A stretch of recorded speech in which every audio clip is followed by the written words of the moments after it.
You have to challenge yourself. Whatever your craft is, if there's no challenge, if you're not pushing yourself there, you'll start to hate the craft.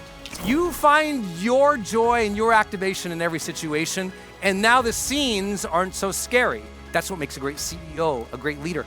They have found their power in the scene, in the problem. And so you have that in you. But there has to be a new conviction inside that says, I'm ready for that hunt. I'm ready to push again.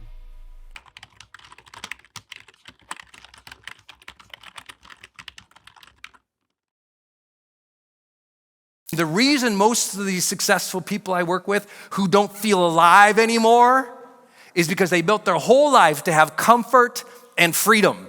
And they got it. And they stopped hunting anything. Conviction to hunt. Why don't most people do it anymore? Well, here's what happens for them. And this may or may not apply to you. If you've heard me teach this, I've taught it in a different way before, called meaningful pursuits. If you don't like the language of hunting, which I understand, it means you need a meaningful pursuit. And when that pursuit is not there, no one can do anything for you. Your spouse can't placate you. He or she can't make you feel better. The next sale, the next investor, the next thing, it doesn't do anything for you. You lost the meaningful pursuit. Now, here's the difference. Here's why I use meaningful pursuit versus like a grandiose life purpose. Your life purpose might change throughout your life, right? You're striving and building, and then you have kids. Purpose might shift. And the challenge is when you have unused potential, it hangs on like baggage. You feel bad that you're not using it. It's not in the hunt. It's sitting on the sidelines. When you have stuff that's sitting on the sidelines, every time you walk by, you think, I should use that more. You know what I'm saying? It's like if you have a lot of people have like a stair climber or they have a treadmill in their house and they walk by that thing all the time and they notice they've hung their clothes on it. They've got boxes stacked up on top of the treadmill and they walk by every day and they think, I should really use that.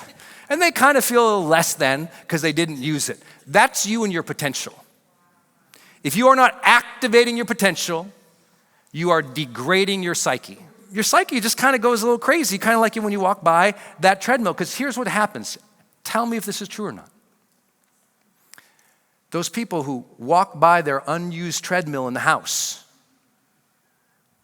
first couple times, they see the boxes on the treadmill, they see their coats, they're hanging things on it, the gift boxes are there. I mean, they can put Christmas stuff on it. It's a storage unit, not a running treadmill anymore. So they walk by the treadmill that's supposed to be for activating themselves, and now it's really a storage unit.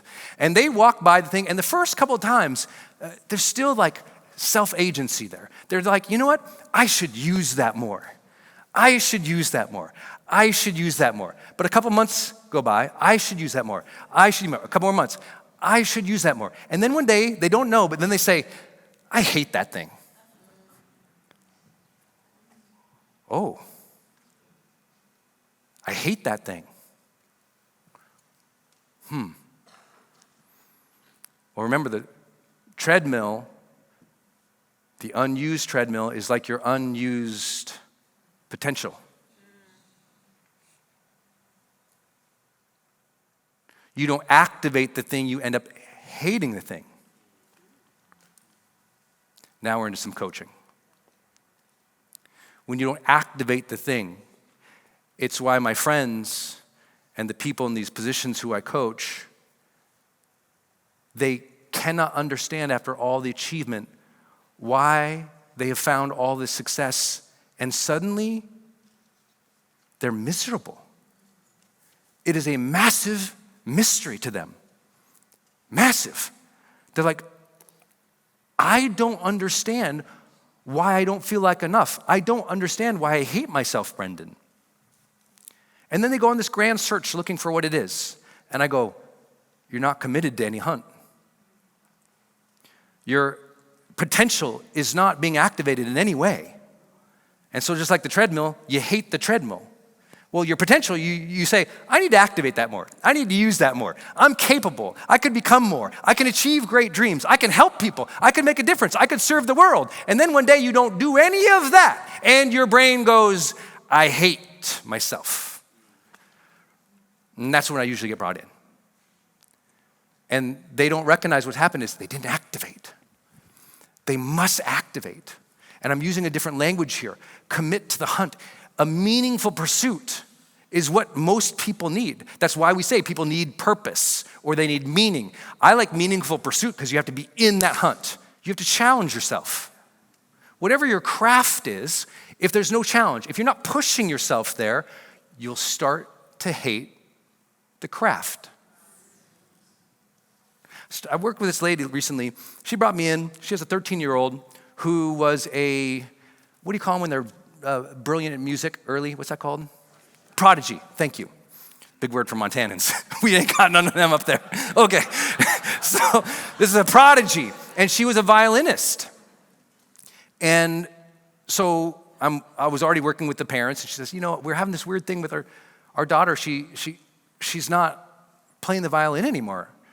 And she's like really good at it. And I said, okay, well, what's the challenge? So she describes it to me. And the next time I was out visiting with them, I got to sit down with their daughter. And I just said, hey, I heard you like the violin. She's like, yeah, I used to. I go, you used to? She goes, yeah, I kind of got bored with it. I go, oh, you got bored with it. Do you know how many people are bored with life because they don't push? Do you know how many people are with life? Think how expansive life is. To be bored with life fascinates me. It seems so impossible. The expanse of the universe is so impossible to understand. The possibilities for you. How many more people do you need to hear became a millionaire, became influential, reached people, turned around their family, got fit, how many more examples of extraordinary turnarounds and excellence do you need before you go for it? How many more? I mean, it's amazing that people can get bored to me. I can't understand. I'm like, there's so many stories of hope out there. I want to be a story of hope. But I'm gonna have to push myself. Well, I'm talking with this 13-year-old girl, prodigy of violin, and I say, why don't you do it anymore? She goes, I got bored with it. And her mom was standing behind her at the counter, and we were in the kitchen, and her mom was at the counter, when her daughter said, I got bored with it. The mom literally just like, you just saw, she was like wrecked by it. Because sometimes when you see magnificence in other people and you don't see them activate it, it's just like, that's my career for those who want to know. The reason I still do that after 25 years of this, every arena, every major show, it breaks my heart that people don't want to activate that magnificence that's already there. But I can tell you how to turn it around. I said to the 13-year-old girl, I said, oh, you got bored with it. I said, what's like the hardest piece you've ever played before?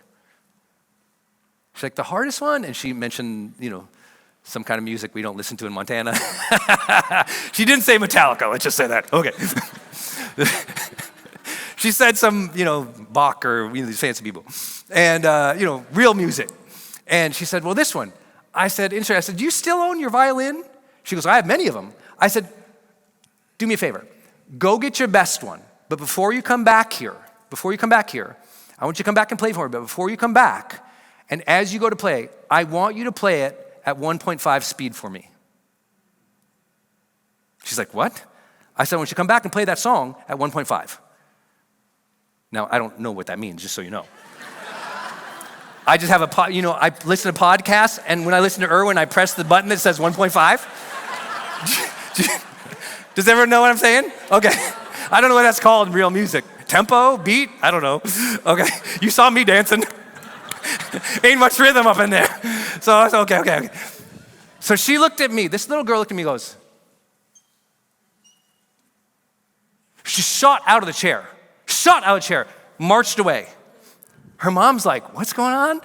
kid, like maybe 6-7 minutes, comes back, like with the best violin she's got, I guess. I don't know anything about those either. She comes in, she sat down almost like in a huff, like kind of like little, that 13-year-old pissy girl thing, I'm sorry, I don't know what you call that either. She sits down, looks at me, bam, and she starts ripping on this thing, man. I was like, wow. And she sees my face, her mom and her dad come over and they're like, ah! And she just rips this thing. And I said, you're not bored. You're not trying hard enough to push yourself. That's it. Apparently this girl is ripping it up. She is back on fire. She forgot to push. She wasn't committed to the hunt of excellence and challenge anymore. She was not in pursuit of hard anymore. She was not committed to a hunt of becoming, of challenging, of exploring, in pushing. You must find that thing to push into now. You want to come back to life? You want progress and fulfillment? Your spirit will not be fulfilled unless you push into something. That's how you grow. Just like at the gym, you got to push heavier weight.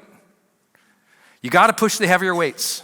If you want development, you got to push the heavier weight. It doesn't mean, now some people get confused, well, Brendon, does that mean I got to do what I did before? I'm like, no. It can be a complete side quest. I don't care. But if I don't have you activated, pushing against something, you won't feel life. You can do yoga. My friends literally are the top meditation teachers in the world. And most of them I've had to coach to get out of their funk. Because you can live in peace forever, but there's a reason it was called War and Peace. There's a reason there's an opposite to things in life, right? You can comfort, you can peace, you can chill, but if there's no hunt, I promise you that is where the lack is. And this is not type A stuff. This is spiritual. There is no character or historical figure in any spiritual text in the history of the world that was not commanded, called, forced into expansion, into growth, into leadership, into harder service. We're all called to another thing, right? We're all called to a harder path. And if you don't access that, something inside starts rattling. And at first, it feels like maybe boredom or frustration, or maybe I should. But remember, just like the treadmill, I should becomes I hate. You know that's why some people hate your success. Do you know that? You know why they hate your success? They don't even know you. Why would they hate your success? People who hate other people's success, it's the same thing. They see the success and they say, I should have done it. I should try harder. I should do this. I should. Always generates, I hate. Right? Regret is corrosive. An unlived life is corrosive. A non-activated human, it doesn't feel good. Here's why most people get stuck. They don't hunt. Here's why. There's a lot of ways to measure performance. One, people, they're just living in, you hear it's the comfort zone. I don't love that language as much, but they're in a comfort zone. Now, by the way, I am weird. Not a lot of my peers. I want you in comfort. I don't want you in the comfort zone, but I want you in comfort as you do hard things. See, I have a spiritual home. I have a self-confidence. Even though the thing is hard, I'm centered in the thing. Even though the thing is a problem, I'm present in the problem. You are bigger than the problem. How you show up in the problem is half the problem. My old mentors called that a writer-downer. You all remember Les Brown, Jack Canfield, Wayne Dyer, those writer-downer moments. A writer-downer is when they say something. See, half the problem is how you show up in the problem. Too many people show up in the problem angry, confused, bitter. What if? They're in the wrong state of mind to serve in the moment. They're in the wrong state of mind. I want you to be comfortable. I'm comfortable up here, even though I know I'm not doing, my best. I'm comfortable up here, even though all the reasons. You can all come up with reasons, except when you find the comfort in you, that's the flow of you. When you find your flow, and you can bring that flow into lots of chaos, lots of problems, find your way of engaging and activating in everything. I can activate and engage in anything. I know no matter where I go, I'm going to do my best job. Do you know how much confidence that gives you? Every meeting, I'm gonna do my best right in that meeting. Every date night with my wife, not kidding, I'm gonna do my best at this date night. I'm gonna activate myself. I'm gonna challenge myself to summon the best of who I am at date night. You find your joy and your activation in every situation, and now the scenes aren't so scary. That's what makes a great actress. That's what makes a great actor. That's what makes a great CEO, a great leader. They have found their power in the scene, in the problem. And so you have that in you. But there has to be a new conviction inside that says, I'm ready for that hunt. I'm ready to push again. I'm willing to go for it. I'm proceeding in strength and vitality. I'm here, I'm ready, I'm proceeding. You have to tell yourself to commit to the hunt. Hey, my friend, sun is going down behind me, and I just want to thank you for watching my YouTube channel. So many of my subscribers are always asking me, Brendon, how do I go to another level of my life and stay consistent in my personal development and really get progress? We all want to be more motivated, more productive, more confident. We want to be better leaders. We want to be better at our craft. But how do you do that on a consistent basis? Well, that's why I built GrowthDay. It's an app that you can use that builds your personal growth streak. That every day you come in and you do a series of actions and you listen to some inspirational training and life strategies that advances your life. It's very hard to stay consistent in your life. I know sometimes you watch a YouTube video, you read a book here, you listen to a podcast there, but you're not developing your habits, you're not scoring yourself, you're not finding real progress and insight that kind of wows you and opens up to, I say, the awe and the real agency that you have in life. So please go to GrowthDay in the App Store. Just go to the App Store, go to GrowthDay or go to growthday.com and get GrowthDay. I promise you, with your 7-day free trial, you'll go through GrowthDay, and in 7 days, you're gonna be like totally like feeling fired up, but also you'll find a new momentum. Because every day as you do your growth streak, you start to really discover what you're made of. And we access different parts of your brain.